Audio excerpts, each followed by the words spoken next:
The TriMet connection. So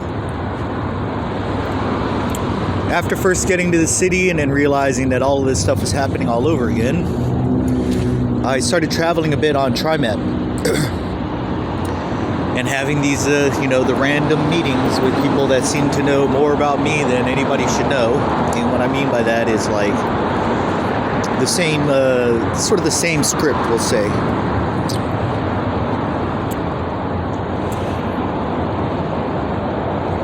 So, it's just a strange thing. So I'm just going to talk about 3 different things that occurred on top of, there's been many times that when I was staying up at the shelter that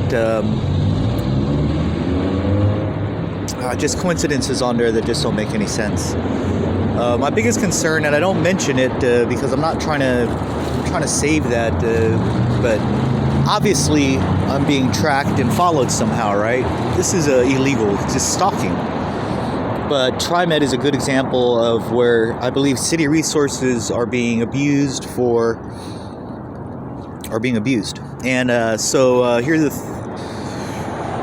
one day I'm on with a tree and I got all my stuff, and Asian guy starts talking smack to me about Atreyu, starts talking about mentioning my sister and all that, and it kept going and escalating from there. And I'm like, look, man, I don't know who you are, but this conversation's done. He wouldn't quit. He was trying to start a fight, which is, like I said, this is their tactics, right? They want you to start a fight so you get kicked off and can't use the services. I videoed him. I documented it. He knew I had a camera. It was right there in front of him. And he still beat off at the gums, talking a bunch of crap. Another time, some gentleman I'm speaking with, and he started getting a little bit sideways in his conversation. Older gentleman, looked like a nice guy, and he ends the conversation with, "Don't make me shoot you in the back." Like, what the fuck are you talking about, man?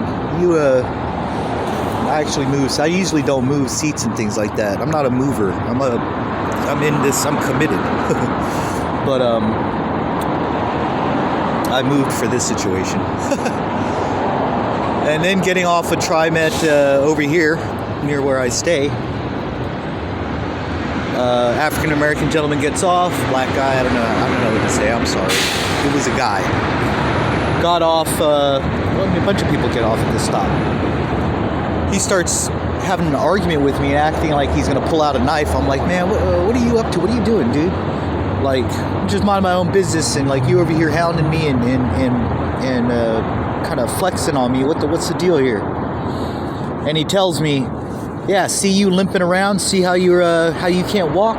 You should keep your fucking mouth shut. You don't need to be talking all that shit. Well, guess what? I'm a fucking American. I don't fucking sit around with my fucking mouth closed. If I do, there's a reason for it. Y'all need to know. It's not because I ain't got nothing to say. It's because I want to hear everything you've got to say. Up to now, it's obvious there's stalking going on. There's information about the house fire. Real information, not these stories. Real information that total strangers are approaching me with. Does anyone realize that we could have died in that house, and that is a big-time felony, arson? And anyway, let me not get into that either, but it's a serious situation. And so the TriMet connection is this. It's a public utility that's being used and abused through their surveillance systems that are supposed to be for safety, but they're using it for a completely different reason. And I think that that's really, really bad. But this is not the first place. This is many, many documented places, and just getting the information to the right people is what's very important. Thank you for your time. Have a nice day, and I hope it's not too cold where you are today.